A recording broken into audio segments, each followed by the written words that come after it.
गंमत शब्दांची, लेखन वर्षा चौगुले. श्रोते हो नमस्कार. आजचा शब्द आहे माया.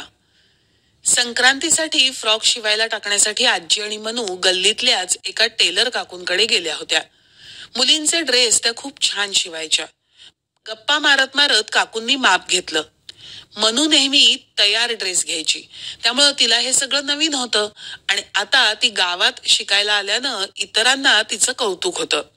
माया ठेव ह स्वाती आतून, म्हणजे हिची उंची वाढून फ्रॉक लहान व्हायला लागला तर उसवून वापरता येईल. आजी त्या काकूंना म्हणाली.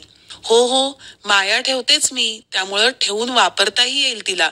हल्ली ढीग कपडे असतात ना मुलींचे, त्यामुळं कधी कधी न वापरताच कपडे छोटे व्हायला लागतात, टेलर काकू म्हणाल्या. तिथून निघताना मनू म्हणाली, आजी तुम्ही कोणत्या मायाबद्दल बोलत होतात आणि तिचा माझ्या फ्रॉकशी काय संबंध? त्याचं काय असतं माहितीये का मनू, तुम्ही तयार ड्रेस नेहमी घेता, त्यामुळे हे शब्द तुम्हाला माहित नाहीत. आजीनं तिथं शिवून तयार असलेला एक फ्रॉक उलटा केला. शिलाईच्या टिपा आणि सोडलेलं जादा कापड दाखवत आजी म्हणाली, हे बघ, हे याला म्हणतात माया, म्हणजे तुझ्या भाषेत मार्जिन. तुम्ही मोठे होत जाता, मग कपडे छोटे व्हायला लागतात.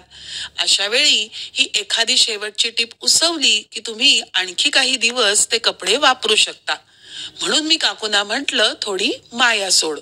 हो तर आजी, हा शब्द किती मजेशीर आहे ना ग. मजेशीर आहेच आणि महत्वाचा सुद्धा आहे. मला तर माया म्हणजे तू, आजोबा किंवा आई बाबा माझ्यावर करतात तीच माहिती होती, पण माया म्हणजे मार्जिन हे माहीतच नव्हतं. आणखी 2 माया आहेत बर का मनूबाई, लक्षात येतंय का बघ. मनूला आता या सगळ्याची सवयच झाली होती. अशी गुगली तिला आवडायची. माया म्हणजे एका मुलीचं नाव, एकदम उडी मारत मनू म्हणाली.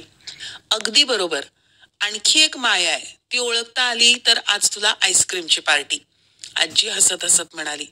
वाव, मग तर मला ओळखायलाच पाहिजे. असं म्हणत मनू थोडासा विचार करायला लागली. नाही ग आजी आठवत, हरले मी. काही हरकत नाही, मी सांगते. माया म्हणजे संपत्ती सुद्धा. किती माया जमवली आहे त्यानं, असं म्हणतो बघ आपण. आलं लक्षात.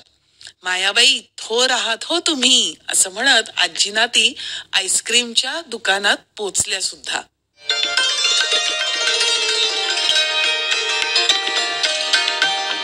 गंमत शब्दांची, लेखन वर्षा चौगुले, वाचन ऐश्वर्या बेहरे.